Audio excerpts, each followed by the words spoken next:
0-0, отваряш очи, лампите в портала не светят почти. Плащаш данъци, нали това се личи? Те прибират парите, а не те ти горчи.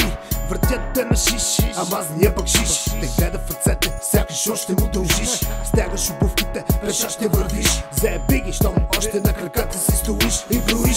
Стотинките за кафе не стигат, на работа празните души и кръвното ти дигат. Пред теб 8 часа курвата и педераса се подпират, сякаш са на банкетна маса. Не хвърлят васа, но в устата и за тях дреме ти на кура. Чакай, че се засмях, видях себе си, но това го преодолях. Верно е, в лудницата с гърджока бях.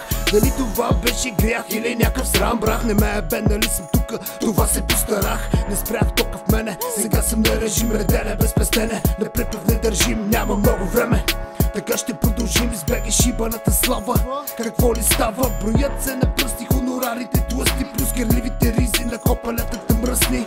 И без капризи, момичите и момчета, запомнете, ковчега няма чекмеджета. С два празни джоба ще напълниш гроба, за това печели харчи, живее без злоба. А аз ще го правя по моя начин, на среда от края на квартала чак до края на града. Джанкане брат ми шумен, Еверест на високо. На здраве кучета и кучки, нека бъде жестоко. Нека бъде жестоко, никога не дълбоко. Обичам на плитко, така всичко е близко. Не се чувствам ниско, просто съм на земята. Радия тези рими от дъното на душата. Не очаквам резултата да бъде специален, а да се чуе, че съм с двигател запален, нахален, брутален или там някакъв си друг.